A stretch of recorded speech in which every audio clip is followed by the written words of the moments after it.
नमस्कार साथियों, exam updates YouTube channel पे आप सभी लोगों का स्वागत है। आशा करता हूँ कि आप सभी लोग अच्छे होंगे, स्वस्थ होंगे, कुशल मंगल होंगे फ्रेंड्स। और आपकी जो तैयारी है आईसीआर टेक्नीशियन की टियर 2 की बहुत अच्छी चल रही होगी फ्रेंड्स। आप लोगों के पास समय ज़्यादा नहीं है, 8 जनवरी 2024 को आपका टियर 2 का परीक्षा है। तो उसी परिप्रेक्ष्य में फ्रेंड्स, उसी परीक्षा के डेट से ये आपके विज्ञान के कुछ महत्वपूर्ण प्रश्न हैं, जिसमें अराउंड आपके 200 प्लस प्रश्न हम पढ़ेंगे, जो आपके फिजिक्स, केमिस्ट्री, बायोलॉजी तीनों को मिला के हमने सम्मिलित किए हैं। और ये प्रश्न फ्रेंड्स वो प्रश्न हैं जो आपके विगत वर्षों में मल्टीपल टाइम्स आपके किसी न किसी सरकारी स्टेट परीक्षा या फिर सेंट्रल गवर्नमेंट की आपकी किसी न किसी परीक्षा में आ चुके हैं। उन्हीं प्रश्नों को लिया है। तो आपकी जो टियर 2 की परीक्षा है फ्रेंड्स, उस दृष्टि से बहुत महत्वपूर्ण रहने वाले हैं। चलिए फ्रेंड्स, वीडियो स्टार्ट करते हैं। आपसे रिक्वेस्ट है, please do subscribe my YouTube channel friends. यदि आप चैनल पे नए हैं, आपके सब्सक्रिप्शन और सहयोग के लिए मैं बहुत बहुत आभार व्यक्त करता हूं। पहला प्रश्न है फ्रेंड्स आपका, समतल कोण का एसआई मात्रक क्या होता है? तो इसका मात्रक होता है रेडियन। समतल कोण का एसआई मात्रक रेडियन होता है। एक पारसेक में कितने प्रकाश वर्ष होते हैं? 3.26 प्रकाश वर्ष होते हैं एक पारसेक में। अगला जो आपका प्रश्न है, ठोस कोण का एसआई मात्रक क्या होता है? ये आपका स्टेरेडियन होता है। इसमें हमने फ्रेंड्स कोशिश करी कि आपका कम समय में ज़्यादा से ज़्यादा जो प्रश्न है वो उनका रिवीजन करा दिया जाए, क्योंकि आपका जो परीक्षा है ना बहुत जल्दी 8 जनवरी को है, तो समय नहीं है। उसी आधार को हम आपको बता रहे हैं। न्यूटन के प्रथम नियम को अन्य किन नियम से जाना जाता है? तो न्यूटन के प्रथम नियम को जड़त्व का नियम या गैलीलियो का नियम भी कहते हैं। गैलीलियो का नियम भी कहते हैं प्रथम नियम को। प्रथम श्रेणी के उत्तोलकों का यांत्रिक लाभ कितना होता है? जो प्रथम श्रेणी के उत्तोलक होते हैं उनका यांत्रिक लाभ 1 होता है, या फिर 1 से कम होता है, या 1 के बराबर होता है। 1 होता है, या 1 से कम होगा, या 1 के बराबर होगा। अगला जो आपका प्रश्न है, द्वितीय श्रेणी के उत्तोलक का यांत्रिक लाभ कितना होगा? यांत्रिक लाभ कितना होगा? वो आपका सदैव 1 से अधिक होगा। 1 से सदैव अधिक होगा द्वितीय श्रेणी के जो उत्तोलक हैं उनका यांत्रिक लाभ। तृतीय श्रेणी के उत्तोलक का यांत्रिक लाभ 1 से हमेशा कम होता है। आप याद रख लीजिएगा तीनों का। किसी वाहन का मुड़ना या मौत के कुएं में मोटरसाइकिल चलाना या ग्रहों के चारों ओर चक्कर लगाना किस बल के कारण ऐसा होता है? मौत के कुएं के चारों तरफ ऐसे मोटरसाइकिल चलाते हैं तो वो किस बल के कारण चलती है? अभिकेंद्रीय बल के कारण। अगला जो प्रश्न है, जब बर्फ जल में तैरती है तो उसका कितना भाग ऊपर होता है? जब बर्फ जल में तैरती है तो उसका 9वां हिस्सा, बोले तो 1/10 भाग, 1 भाग ऊपर होता है और 9 भाग नीचे डूबा रहता है। एक ही पदार्थ के अणुओं के बीच लगने वाले बल को क्या कहते हैं? स्वसंजक बल। मोमबत्ती का जलना किस अभिक्रिया का उदाहरण है? मोमबत्ती का जलना रासायनिक अभिक्रिया। ये आपका प्रश्न कई बारी बहुत बारी आया है। रासायनिक अभिक्रिया है मोमबत्ती का जलना। इसमें रासायनिक ऊर्जा का प्रकाश ऊर्जा में परिवर्तित होना है। सौर ऊर्जा का विद्युत ऊर्जा में रूपांतरण किसके द्वारा किया जाता है? सोलर सेल के द्वारा सौर ऊर्जा का विद्युत ऊर्जा में रूपांतरण किया जाता है। यांत्रिक ऊर्जा का विद्युत ऊर्जा में रूपांतरण किसके द्वारा किया जाता है? तो आपका डायनमो के द्वारा। यांत्रिक ऊर्जा का विद्युत ऊर्जा में रूपांतरण। किसी पिंड को पृथ्वी की सतह से कितने वेग से फेंकने पर पृथ्वी पर कभी वापस नहीं लौटेगा? यदि हम पृथ्वी की सतह से किसी पिंड को 11.2 किलोमीटर प्रति सेकंड की स्पीड से फेंकते हैं तो वो आपका पिंड पृथ्वी की सतह पर पृथ्वी पर कभी वापस नहीं लौटेगा। जी का मान शून्य कहाँ होता है? जो स्मॉल जी है उसका जो मान है वो शून्य कहाँ होगा? पृथ्वी के केंद्र पर। अगला जो प्रश्न आपका, बैरोमीटर का पाठ्यांक जब एकाएक नीचे गिरता है तो क्या आने की संभावना होती है? जब बैरोमीटर का पाठ्यांक एकाएक नीचे गिरता है फ्रेंड्स तो आंधी आने की संभावना होती है। सामान्य जल की अपेक्षा समुद्र के जल में तैरना आसान क्यों होता है? क्योंकि समुद्र के जल का घनत्व तो अधिक होता है। आपने देखा होगा, यदि आप ये प्रैक्टिकल अपने आप खुद करके देखना, एक बड़ा सा बर्तन लेना, बाल्टी या कुछ, उसमें आप पहले केवल पानी भरना, ठीक है। पानी भरने के बाद उसमें आप नींबू डाल के देखना, नींबू नीचे बैठ जाएंगे पूरे, मतलब साबित नींबू डालना, बैठ जाएंगे उसमें। इसके बाद आप एक नमक गिराना, मतलब नमक की पन्नी 1 किलो की उसमें मिला देना पानी में, ठीक है। फिर उसमें नींबू डालना, तब देखना आपके जो नींबू है ना वो बाल्टी में ऊपर तैरने लगते हैं, क्योंकि नमक मिलाने से ना जल का जो घनत्व है ना वो आपका ज़्यादा हो जाता है, और यही वजह है समुद्र जल होता है उसमें वो उसका जल आपने सुना ही खारा होता है, ठीक है, क्योंकि उसका घनत्व अधिक होता है इसीलिए। मानव शरीर का सामान्य तापमान क्या होता है? 98.4 फ़ारेनहाइट, या फिर 310 केल्विन, या फिर 36.9 डिग्री सेंटीग्रेड। ये तीनों पैमानों पे है मानव शरीर का सामान्य तापमान। लालटेन या लैंप में तेल ऊपर किसके कारण चढ़ता है? तो आपका केशिकात के कारण। पेड़ पौधों की तनों, शाखाओं व पत्तियों में जल कैसे पहुँचता है? ये भी केशिकातों के कारण पहुँचता है। पानी में मिट्टी का तेल डालने से मच्छर मर क्यों जाते हैं? पानी में ऊपर जब मिट्टी का तेल डालते हैं तो मच्छर क्यों मर जाते हैं? क्योंकि मिट्टी का तेल डालने से जल का जो पृष्ठ तनाव है, सरफेस टेंशन, वो कम हो जाता है, और जैसे मच्छरों के जो लार्वा हैं वो पानी में डूबकर मर जाते हैं। वे तरंगे जिनके संचरण के लिए माध्यम की आवश्यकता नहीं होती है कौन सी तरंगे कहलाती हैं? वो आपकी विद्युत चुंबकीय तरंगे या फिर अयांत्रिक तरंगे होती हैं, जिनके लिए माध्यम की आवश्यकता नहीं होती है, मतलब ठोस द्रव गैस की। नाभिकीय अवक्रिया व कृत्रिम रेडियोधर्मिता में किन किरणों का उपयोग किया जाता है? नाभिकीय अवक्रिया और कृत्रिम रेडियोधर्मिता में किन किरणों का उपयोग किया जाता है? तो आपका गामा किरणों का। चिकित्सा व औद्योगिक क्षेत्र में किन किरणों का उपयोग किया जाता है? एक्स किरणों का उपयोग कहाँ किया जाता है? चिकित्सा और औद्योगिक क्षेत्रों में। अगला जो प्रश्न है आपका, सिटी स्कैन के लिए किन किरणों का उपयोग किया जाता है? जो आपने सिटी स्कैन करा होगा बॉडी के किसी पार्ट का, सिर का, या किसी कहीं का भी आप सिटी स्कैन करवाते हो हॉस्पिटल में, तो आपका एक्स किरणों का इस्तेमाल होता है उनमें। श्रव्य तरंगों की आवृत्ति कितनी होती है? मतलब ऐसी तरंगे जिनको हम सुन सकते हैं अपने मतलब कानों से, जिनकी आवृत्ति कितनी होगी? कम से कम आपकी 20 हर्ट्स लेके 20,000 तक की, 20,000 हर्ट्स तक की जो तरंगे होती हैं उनको हम सुन सकते हैं, उनको ही हम श्रव्य तरंगे कहते हैं। यदि बात करें फ्रेंड्स आपके 20,000 से ऊपर की जो तरंगे होती हैं ना, वो हमें मतलब वो मानव के लिए सुनने के लिए हानिकारक हैं, तो वो 20,000 हर्ट्ज से ऊपर होती है। ऐसी तरंगों को हम पराश्रव्य तरंगे कहते हैं। पराश्रव्य तरंगों की आवृत्ति होती है 20,000 हर्ट्ज से ऊपर। ध्वनि की चाल सबसे ज़्यादा किस माध्यम में होती है? तो ध्वनि की चाल सबसे ज़्यादा ठोस में होती है, उसके बाद ठोस, सबसे ज़्यादा ठोस में, फिर द्रव में, फिर गैस में। ये आपका क्रम है। कितनी तीव्रता की ध्वनि को ध्वनि प्रदूषण कहा जाता है? 80 डेसिबल से ऊपर। 80 डेसिबल तक की यदि आवाज़ है तो वो ध्वनि प्रदूषण में नहीं आती। यदि 80 डेसिबल से ऊपर है तो आप पता चलता है कि शोर मचा रहे हैं, मतलब ध्वनि प्रदूषण माना जाएगा। अगला जो प्रश्न है, सेंट्रल ड्रग रिसर्च इंस्टीट्यूट कहाँ स्थित है? ये आपका लखनऊ में है। नेशनल इंस्टीट्यूट ऑफ मेडिसिन कहाँ स्थित है? ये भी लखनऊ में, उत्तर प्रदेश के। कीट पतंगों के अध्ययन को क्या कहते हैं? कीट पतंगों के अध्ययन को क्या कहते हैं? इसको कहते हैं एंटेमोलॉजी। एंटेमोलॉजी। अगला जो प्रश्न है आपका, कवकों के अध्ययन को क्या कहा जाता है? माइकोलॉजी। माइकोलॉजी कहते हैं कवकों के अध्ययन को। तंतुओं या ऊतकों के अध्ययन को क्या कहा जाता है? इसको कहते हैं हिस्टोलॉजी। केचुआ पालन को क्या कहते हैं? Vermi culture. केचुओं को किसान मित्र भी कहा जाता है। वायुमंडल की आर्द्रता की माप किस यंत्र से की जाती है? यह आपका हाइग्रोमीटर से। आर्द्रता है, नमी है कहीं न कहीं, तो आप हाइग्रो मतलब वाटर से पता चलता है, हाइग्रोमीटर है। पहियों द्वारा तय की गई दूरी मापने वाला यंत्र है ओडोमीटर, जो हमारी मोटरसाइकिल में हैंडल, दोनों हैंडल के पास में बीच में जो लगा होता है, इसमें सुइयाँ चलती हैं, उसको कहते हैं ओडोमीटर। घूमती हुई वस्तु की गति किस यंत्र से मापी जाती? वो आपका गायरोस्कोप से। अगला जो प्रश्न है, हैजा का टीका किसने बनाया था? ये रॉबर्ट कोच ने बनाया था हैजा का टीका। जेनेटिक कोड की खोज हमारे भारतीय वैज्ञानिक डॉक्टर हरगोविंद खुराना जी ने की थी। जेनेटिक कोड की खोज। पोलियो के टीके की खोज किसने की थी? जेम्स साल्क ने। शैवालों के अध्ययन को क्या कहा जाता है? पाइकोलॉजी। शैवालों के अध्ययन को पाइकोलॉजी। पदार्थ की चौथी अवस्था कौन सी होती है? प्लाज्मा। ठोस, द्रव, गैस और प्लाज्मा। पृथ्वी पर सर्वाधिक मात्रा में पाई जाने वाला तत्व कौन सा है? ऑक्सीजन है, जिसकी मात्रा सबसे ज़्यादा होती है 46.60%।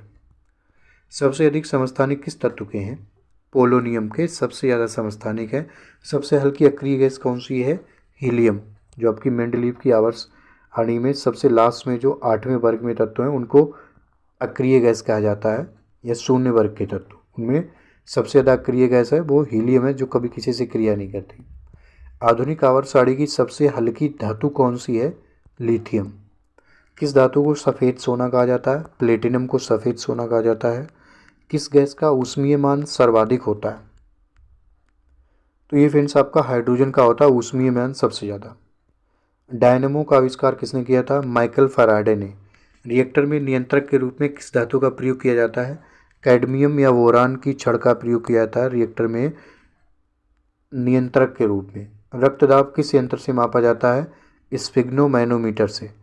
रक्तदाब जिसको कहते हैं ब्लड प्रेशर, जो डॉक्टर के पास जाते हैं तो वो हमारे हाथ में एक वो लपेट देता है, फिर वो मीटर ऊपर नीचे आता है, वो होता है स्फिग्नोमैनोमीटर, जहाँ से हम ब्लड सर्कुलेशन चेक करते हैं।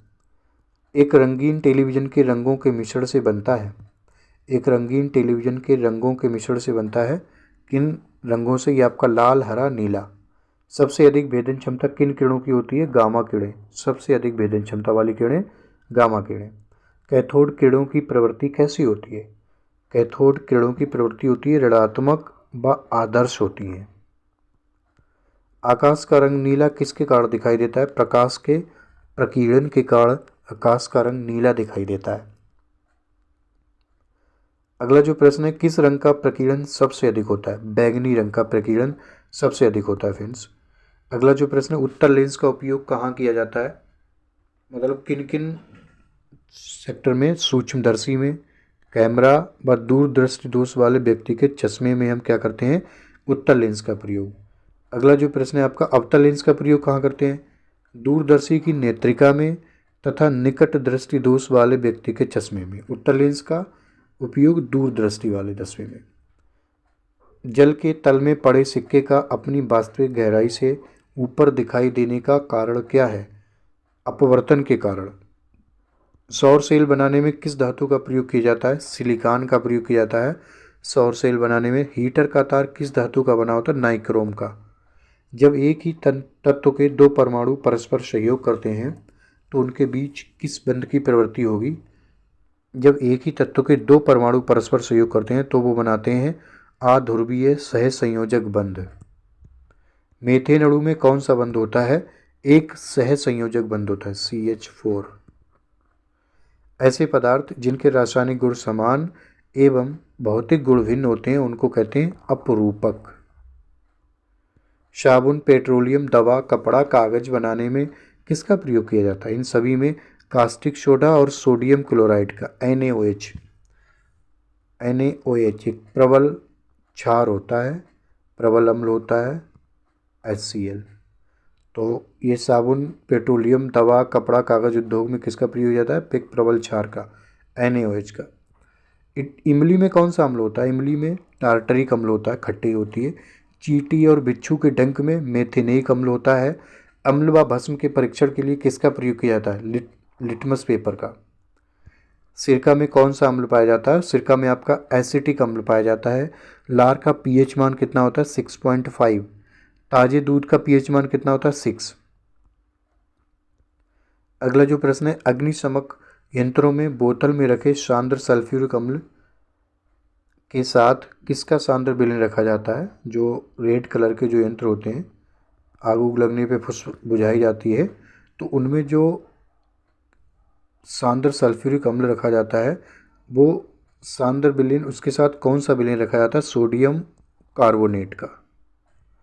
अगला जो प्रश्न है, LPG गैस में क्या मिलाकर उसे गंधक युक्त, ये तो इम्पोर्टेंट है, सबको पता भी होगा, एथिल मरकैप्टन। एथिल मरकैप्टन मिलाने से LPG गैस को गंधक युक्त बनाया जाता है, जिससे कि अगर ये लीकेज हो तो पता चल जाए। काला शीशा किसे कहा जाता है? ग्रेफाइट को। ग्रेफाइट को कहा जाता है काला शीशा। असंतृप्त हाइड्रोकार्बन के उदाहरण क्या हैं? एल्कीन और एल्काइन, ये दोनों क्या हैं? असंतृप्त हाइड्रोकार्बन। थर्मोसेटिंग प्लास्टिक के उदाहरण क्या हैं? बेकेलाइट और मेलामाइन, इन दोनों को थर्मोसेटिंग प्लास्टिक बोला जाता है। कार्बन मोनोऑक्साइड और नाइट्रोजन गैस के मिश्रण को क्या कहते हैं? Producer gas. प्रोड्यूसर गैस किसका मिश्रण होता है? कार्बन मोनोऑक्साइड और नाइट्रोजन गैस के मिश्रण। स्टील की कठोरता प्रदान करने के लिए स्टील को कठोरता प्रदान करने के लिए उसमें किसकी मात्रा में वृद्धि की जाती है? कार्बन की। अगला जो प्रश्न है, किस कोयले में कार्बन की मात्रा सर्वाधिक होती है? आपकी एंथ्रेसाइट कोयला में कार्बन सबसे ज़्यादा होता है। रासायनिक रूप से सूखी हुई बर्फ होती है ठोस CO2। ठोस कार्बन डाइऑक्साइड को कहते हैं रासायनिक रूप से सूखी हुई बर्फ। अगला जो प्रश्न है, सभी अम्ल धातुओं से क्रिया करके कौन सी गैस निकलती है? हाइड्रोजन। सिरके का pH मान कितना? 2.4। अम्ल और भस्म अपक्रिया करके क्या बनाते हैं? लवण बनाते हैं। अम्ल और भस्म अपक्रिया करके क्या बनाते हैं? लवण बनाते हैं। अगला जो प्रश्न है आपका, लोहे पर जंग लगना किसका उदाहरण है? ऑक्सीकरण का उदाहरण है। पेंसिल बनाने में व परमाणु भट्टी में किसका प्रयोग किया जाता है? ग्रेफाइट का। सर्वाधिक शुद्ध लोहा कौन सा है? पिटवा लोहा, जिसमें सबसे ज़्यादा लोहा होता है और सबसे शुद्ध लोहा। किसको झूठा सोना कहा जाता है? आयरन पायराइट्स को। आयरन पायराइट्स को झूठा सोना कहा जाता है या मूर्खों का सोना। कौन सी धातु कमरे के तापमान पर द्रव अवस्था में रहती है? गैलेनियम। आतिशबाजी के दौरान हरा रंग किसकी उपस्थिति के कारण होता है? ये बोरियम की कारण। जो भी हमारा आतिशबाजी सोर्स होता है, पटाखे होते हैं, उसमें बोरियम मिलाया जाता है, उसकी वजह से हरा रंग होता है। अगला जो प्रश्न है आपका, पृथ्वी की भूपर्पटी में सर्वाधिक पाया जाने वाला तत्व है एल्यूमिनियम। ड्यूटेरियम के ऑक्साइड को क्या कहते हैं? भारी जल।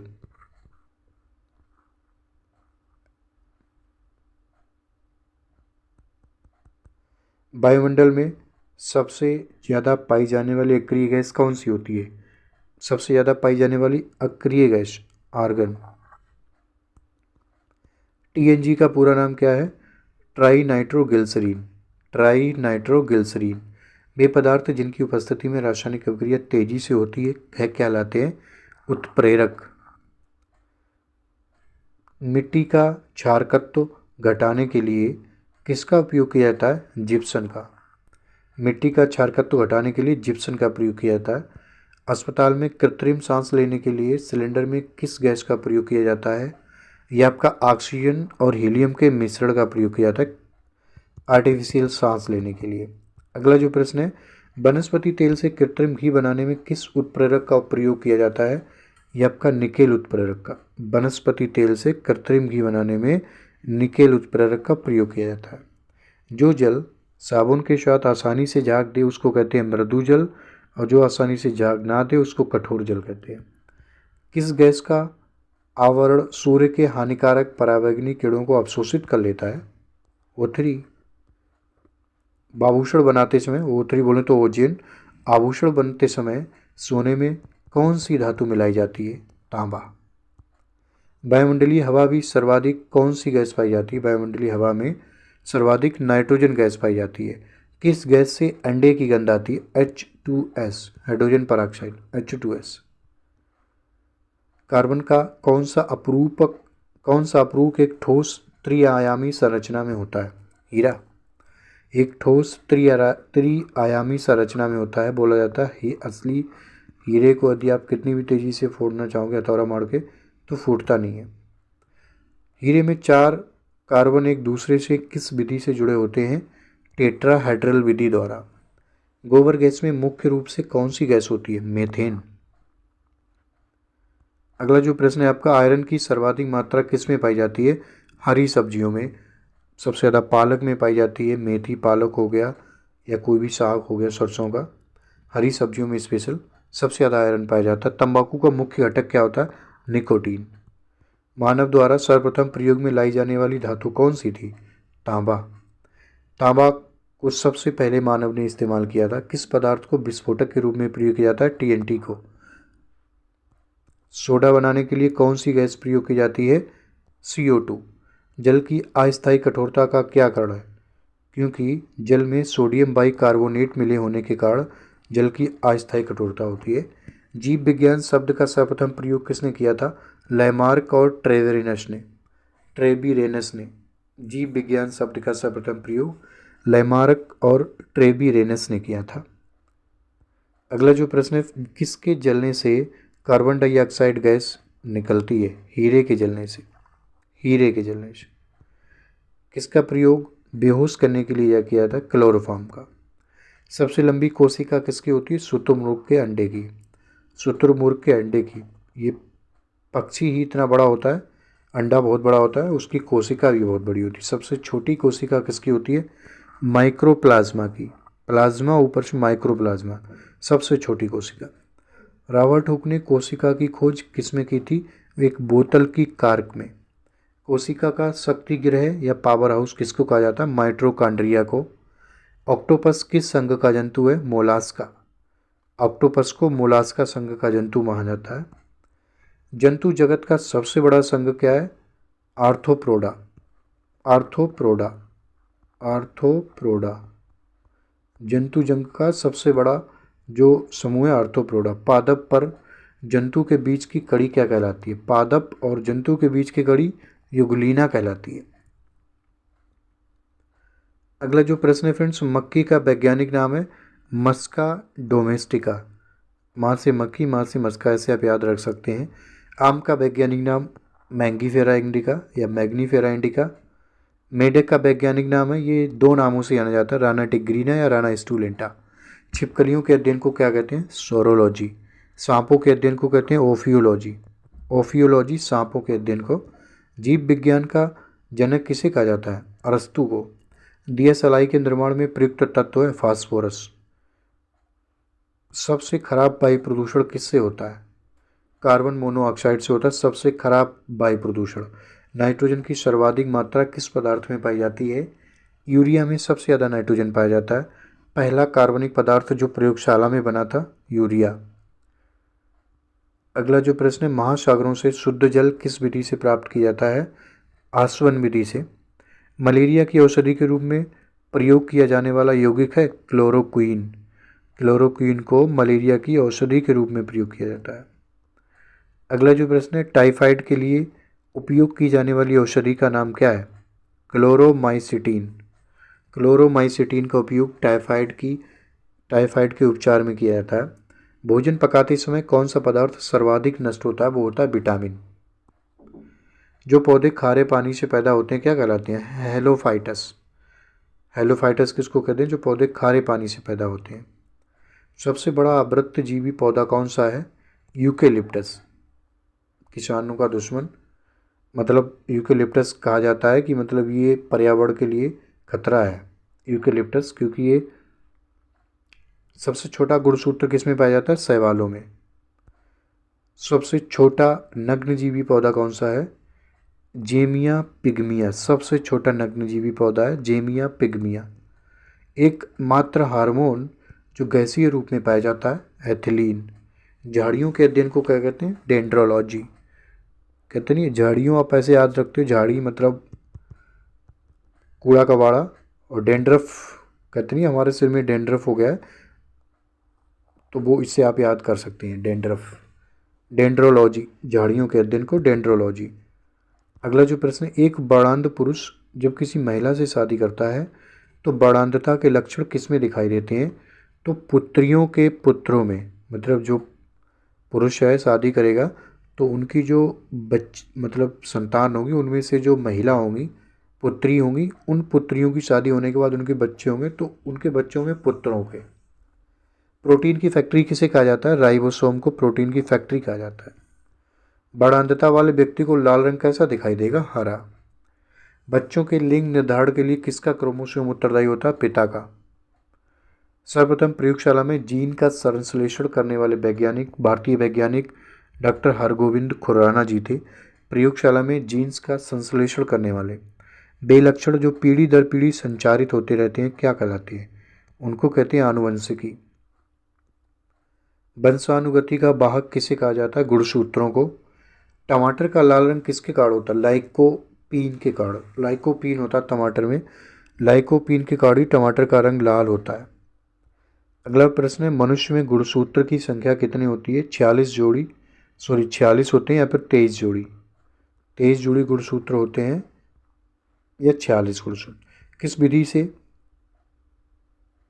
किस विधि से समुद्र से लवण प्राप्त किया जाता है?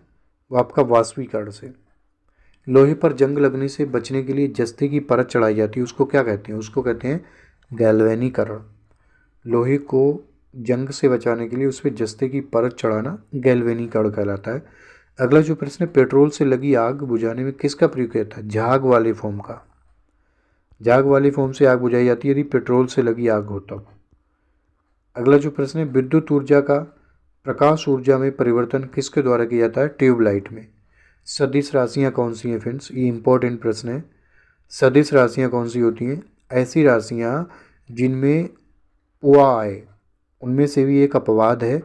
विद्युत धारा और द्रव्यमान को छोड़ के जो भी शब्द हैं जिनमें वा आता है, ये वा, गांव वाला वा, वेग, उनको सदिश राशियाँ कहते हैं। बाकी सबको अदिश राशियाँ, जैसे कि वेग, विस्थापन, बल, त्वरण, संवेग, बल, आघूर्ण आदि, उनमें से विद्युत धारा और द्रव्यमान ये अपवाद है। इनको छोड़ के और सब अदिश राशियाँ होती हैं। जैसे कि आप अदिश राशियाँ देख सकते हैं, चाल, आयतन, कार्य, समय, ऊर्जा, दूरी, शक्ति, दाब, विद्युत धारा, द्रव्यमान। वायुयान में बैठे यात्री के फाउंटेन पेन से स्याही रिसने लगती है, क्यों? क्योंकि ऊंचाई पर वायुदाब कम हो जाता है। वर्षा की बूंदों का गोल होने का क्या कारण? सरफेस टेंशन, पृष्ठ तनाव। किसी द्रव या गैस की दो परतों के बीच उनके आपेक्षिक गति का विरोध करने वाले बल को क्या कहते हैं? श्यान बल। श्यान बल। किसी द्रव या गैस की दो परतों के बीच उनके आपेक्षिक गति का विरोध करने वाले बल को श्यान बल कहते हैं। अगला जो प्रश्न है फ्रेंड्स, ताप बढ़ने पर द्रवों की श्यानता क्या प्रभाव पड़ेगा? मतलब बढ़ेगी घटेगी? द्रवों की श्यानता ताप बढ़ने पे बढ़ती है। किसी लोलक घड़ी को उपग्रह पर ले जाने पर घड़ी की गति पर क्या प्रभाव पड़ेगा? घड़ी बंद हो जाएगी, क्योंकि उपग्रहों पर जो स्मॉल जी का मान है वो शून्य हो जाता है, इसीलिए घड़ी बंद हो जाएगी। यदि व्यक्ति झूला झूलते झूलते खड़ा हो जाए तो झूले के आवर्तकाल पर क्या प्रभाव पड़ेगा? आवर्तकाल घट जाएगा। लोलक घड़ियाँ गर्मियों में सुस्त क्यों हो जाती हैं? क्योंकि लोलक की लंबाई बढ़ जाती है। विद्युत चुंबकीय तरंगों की अवधारणा किसने प्रस्तुत की थी? विद्युत चुंबकीय तरंगों की अवधारणा मैक्सवेल ने प्रस्तुत की थी। जल का घनत्व अधिकतम किस ताप पर होता है? 4 डिग्री सेंटीग्रेड पर जल का घनत्व सबसे ज़्यादा होता है। इसके ऊपर और नीचे द्रव का घनत्व कम हो जाता है। गैसों तथा द्रवों में ऊष्मा संचरण किस विधि द्वारा होता है? ये संवहन विधि के द्वारा गैस और द्रवों में ऊष्मा का संचरण होता है। उबले हुए जल की अपेक्षा भाप से हाथ अधिक क्यों जलता है? क्योंकि भाप में गुप्त ऊष्मा अधिक होती है। महिलाओं व बच्चों की आवाज़ पुरुषों से पतली क्यों होती है? क्योंकि महिलाओं और बच्चों की गले से निकली हुई जो ध्वनि होती है उसका तारत्व अधिक होता है, पतली होती है। सूर्य का सुबह को निकलते समय और शाम को छुपते समय और शाम को छुपते समय लाल दिखाई क्यों देता है? प्रकाश के प्रकीर्णन के कारण। जब कोई दो रंग आपस में मिलने पर श्वेत प्रकाश उत्पन्न करें तो ऐसे रंगों को क्या कहा जाएगा? ऐसे रंगों को पूरक रंग कहते हैं। किसी वस्तु के त्रिविमीय प्रतिरूप को अंकित करने की तकनीकी क्या कहलाती है? मतलब 3D को, उसको कहते हैं होलोग्राफी। ट्रैफिक सिग्नल में लाल रंग ही प्रयुक्त क्यों किया जाता है? क्योंकि लाल रंग की जो तरंग दैर्ध्य होती है वो अधिक होती है, इसलिए ट्रैफिक सिग्नलों में लाल रंग का ही प्रयोग किया जाता है। पृथ्वी का चुंबकीय क्षेत्र लगभग कितना है? ये 1 गॉस के बराबर है लगभग। किस यंत्र से विद्युत धारा की दिशा ज्ञात की जाती है? गैल्वेनोमीटर से। विद्युत धारा की दिशा, प्रत्यावर्ती धारा को कम या ज़्यादा करने का कार्य कौन करता है? ये आपका ट्रांसफार्मर, जिसको कहते हैं AC, अल्टरनेटिव करंट। विद्युत बल्ब में कौन सी गैसें भरी जाती हैं? इसमें निष्क्रिय गैसें भरी जाती हैं, आर्गन, हीलियम और नियान, नाइट्रोजन। जलते हुए विद्युत बल्ब के फिलामेंट का ताप कितना होता है? ये आपका 1500 से 2000 डिग्री के करीब, 1500 से 2000 डिग्री के बीच होता है जलते हुए बल्ब के फिलामेंट का ताप। किसी भी वस्तु का मनुष्य की आँख की रेटिना पर प्रतिबिंब कैसा बनता है?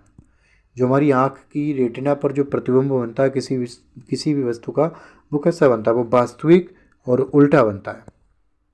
सबसे अधिक आयन क्षमता किन किरणों की होती है? अल्फा किरणों की सबसे अधिक आयन क्षमता होती है। रिएक्टर में इंजन के रूप में किसका प्रयोग किया जाता है? रिएक्टर में यूरेनियम 235 और प्लूटोनियम 239 का प्रयोग होता है। रिएक्टर में इंजन के रूप में। यहाँ पे फ्रेंड्स ये जो शब्द है ईंधन होना चाहिए, ईंधन। जल में नमक मिलाने पर क्वथनांक पर क्या प्रभाव पड़ेगा? क्वथनांक बढ़ जाता है जल में नमक मिलाने पर। कमरे में रखे रेफ्रिजरेटर का दरवाज़ा खोल देने पर कमरे के तापमान पे क्या प्रभाव पड़ेगा?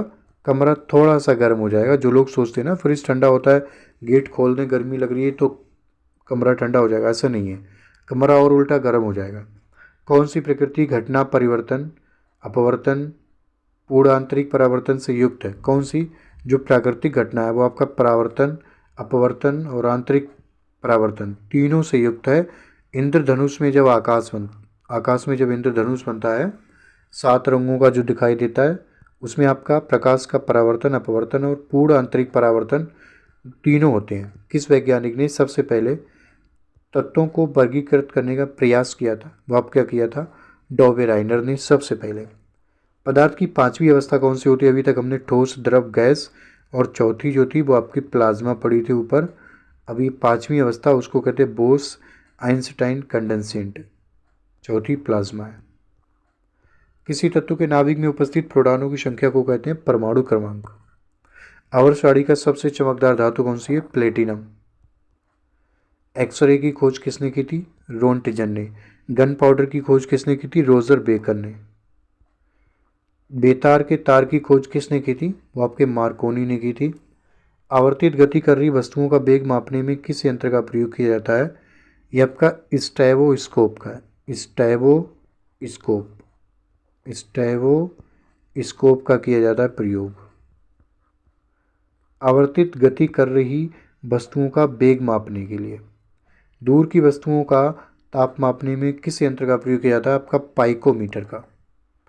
इंडियन लाख रिसर्च इंस्टीट्यूट कहाँ है? लाख रिसर्च इंस्टीट्यूट, लाख गोंद वाला लाख, लाख वाला रुपया वाला नहीं, गोंद वाला। इंडियन लाख रिसर्च इंस्टीट्यूट ये आपका झारखंड के रांची में। पेनिसिलिन की खोज किसने की थी? अलेक्जेंडर फ्लेमिंग ने। पेनिसिलिन की खोज अलेक्जेंडर फ्लेमिंग ने। चेचक के टीके की खोज की थी एडवर्ड जेनर ने। आधुनिक आवर्त सारणी के 17वें समूह को किस नाम से जाना जाता है? हैलोजन समूह से, हैलोजन के नाम से जाना जाता है। भस्मों का स्वाद कैसा होता है? खारा। किसी अम्लीय घोल का पीएच मान 7 से कम होता है, क्योंकि अम्लों का पीएच मान 7 से कम होता है और क्षारों का 7 से ज़्यादा है। ये क्या है? सामान्य के गलत हो जाएगा, ये होगा सामान्य व्यक्ति के रक्त का पीएच मान कितना होता है? ये आपका 7.4 होता है। सामान्य व्यक्ति के रक्त का पीएच मान 7.4 होता है। किन गैसों का मिश्रण कोल गैस कहलाता है? वो आपका H2CH4 और CO का मिश्रण कोल गैस कहलाता है। एंथ्रेसाइट कोला में ईंधन की मात्रा कितनी होती है? 85% से अधिक। तो ये फ्रेंड्स आपके थे अराउंड आपके 200 प्लस विज्ञान के प्रश्न थे, जिसमें फिजिक्स, केमिस्ट्री, बायोलॉजी तीनों को हमने सम्मिलित किया था, जो आपकी 8 जनवरी की परीक्षा है उसके लिए बहुत महत्वपूर्ण रहने वाला है, यदि आपको इस वीडियो से कुछ मदद मिल पाए। फ्रेंड्स आपसे रिक्वेस्ट है कि आप प्लीज़ हमारे चैनल को सब्सक्राइब करें। आपके सब्सक्रिप्शन और सहयोग से हमें बहुत प्रेरणा मिलती है, मोटिवेशन मिलता है। बहुत बहुत धन्यवाद फ्रेंड्स। नमस्कार, जय हिंद, जय भारत।